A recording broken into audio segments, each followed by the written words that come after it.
Yeah, we made it. We made it to Irwin, Tennessee. The AT is right there.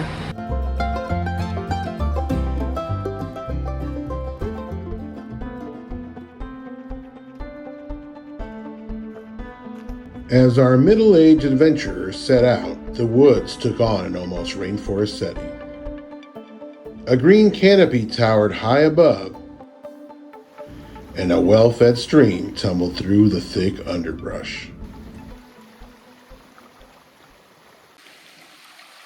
There's a shelter in 2.6 miles. Curly Maple Gap Shelter. Might be a good spot for lunch.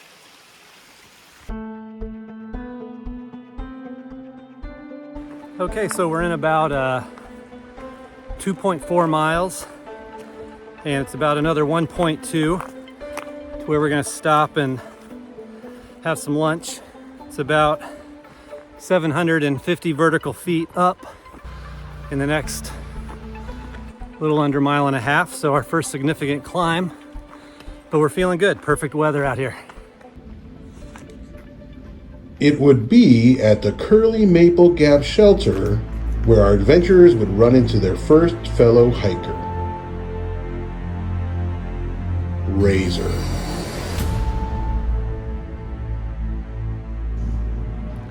We ran into Razor on day one around lunchtime. We were about 6 miles into our hike, and he was finishing up a 100-mile round trip. He was coming back from where we were headed. He told us that we were in for quite a hump.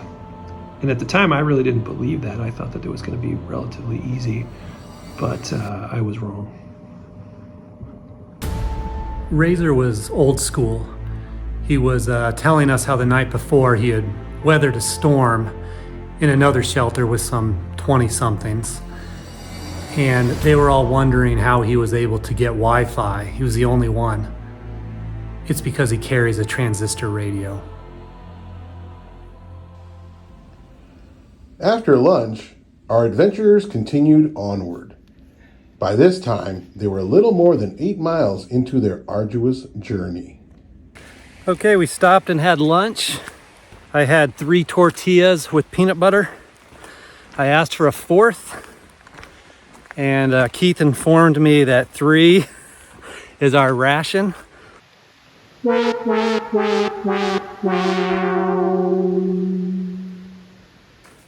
Okay, we're less than a mile to the Indian Grave Gap, and there might be a bathroom there.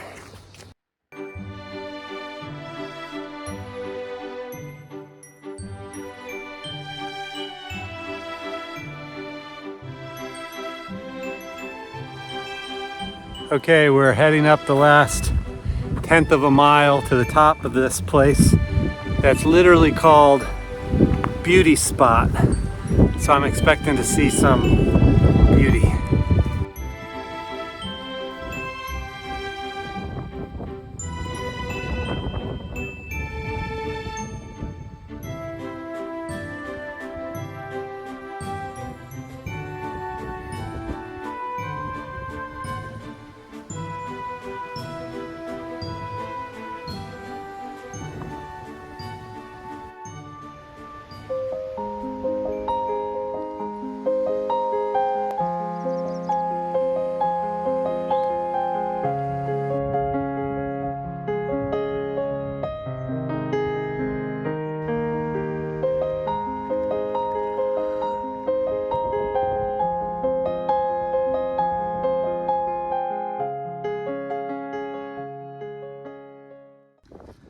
Okay, we're prepping up dinner. It is ramen and pepperoni. It's gonna be amazing. Nope, total is 730 each. 730 calories each, good.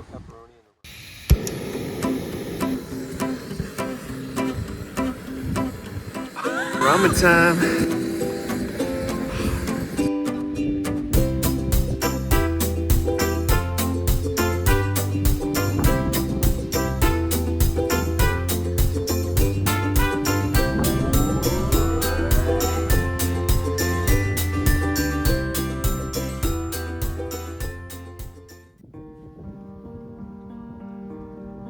Feeling rejuvenated from the hot meal now in their bellies, our adventurers continued a few more miles before setting up camp.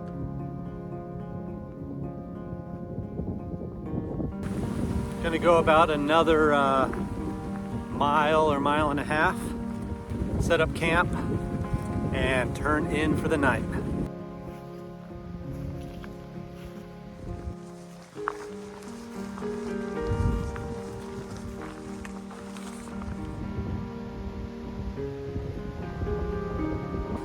And we're doing about the last 1/10 of a mile before there should be a campsite. Okay, the tents are a little narrow. We've got Team Reinwald and Team Chitty. He's got the mosquito net going, which is smart. Look how narrow these things are though. Actually, yours looks a little better maybe for this.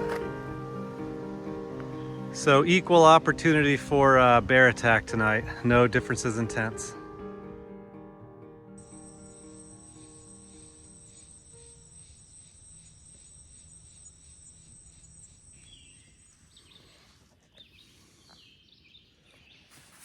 I think we each had an incredible night's sleep last night in our tent. What's that?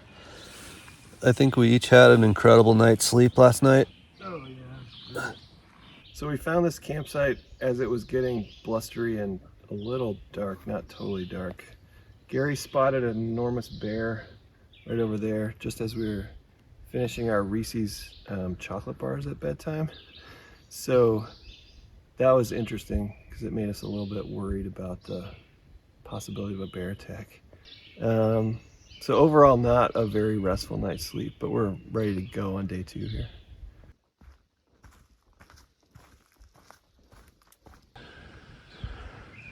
Gary doing some last minute getting ready.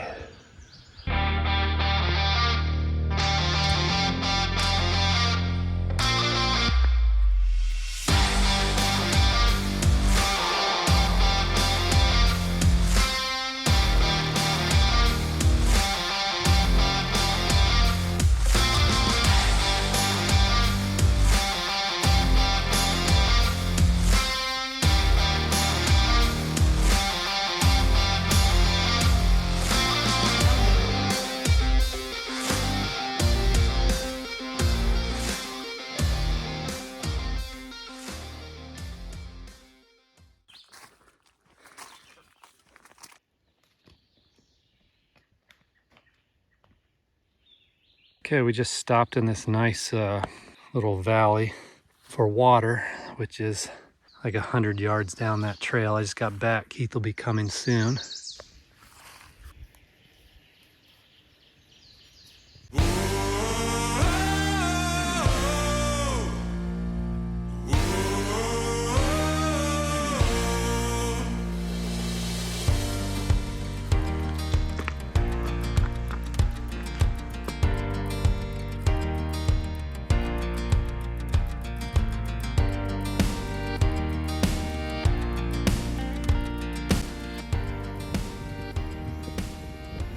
We made it to the top of Little Rock Knob.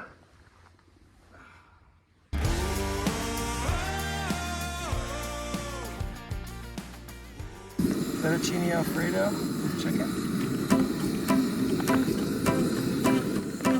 Got the stove going. Sunset going. Relaxing.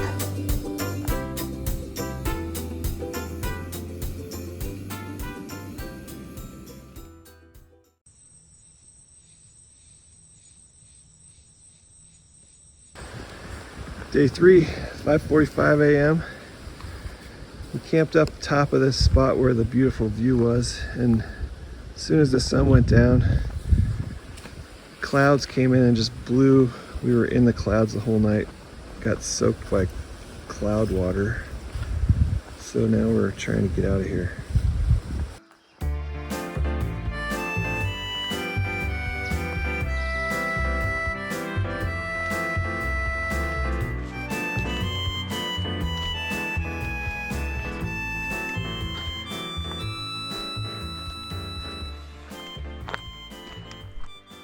How far is this? This was 2.2?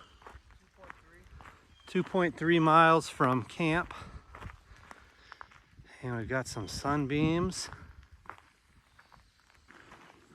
we're just going to be crossing the road there.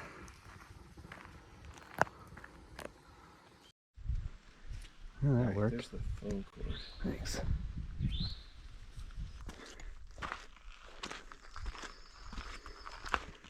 From here, it would be several tough miles of steep climbing and descending to reach Carver's Gap. Until now, one half of Chittwald had been subconsciously resisting defecating in the woods. The peristaltic waves finally began on day 3, about 0.5 miles out from Carver's Gap. Perhaps knowing that a proper restroom was within striking distance was the trigger. With a spring in his step that hadn't been seen since mile 2, our adventurer had just completed bounding down the trail. So the best part is right as we got here, somebody told us we'd probably be better off going to the bathroom in the woods. It's so nasty in there.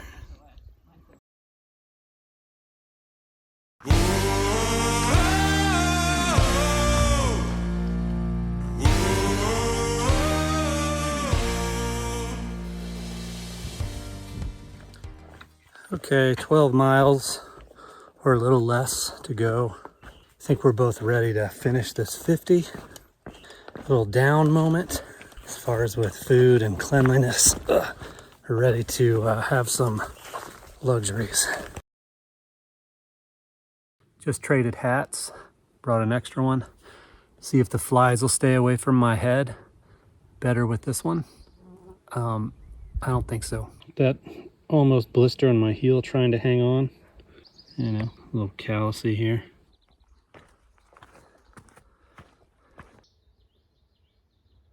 Okay, another 1.9 miles down, mostly downhill, and we're at Yellow Mountain Gap. We're gonna fill up with water here.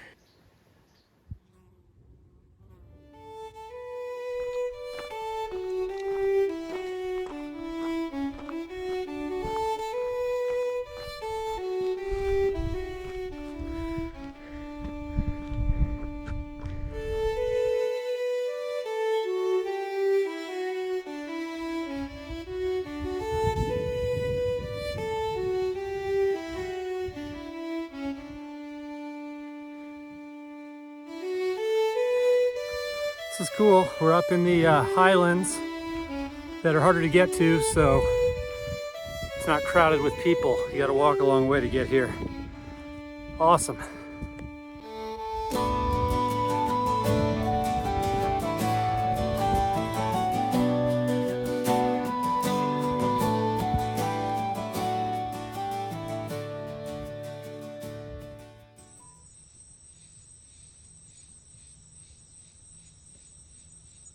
Okay, we're just doing the final touches, packing up camp from our third and last night, last evening. And we've got a 7-mile out hike today. We've got some new smells going on. Our smell is described by me as being bad breath, but coming out of all of my body. And Keith describes it just as death, like not BO. Just rotting death with some BO.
All right, final stretch back to the hostel for showers and Gatorades. I remember wondering what it'd feel like to walk back here. Feels pretty good.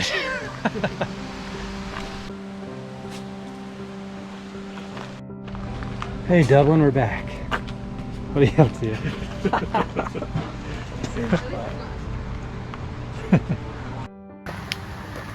I almost puked back there. Mission accomplished. This is Rob, the Voice Gonzalez, signing off. So long for now, friends.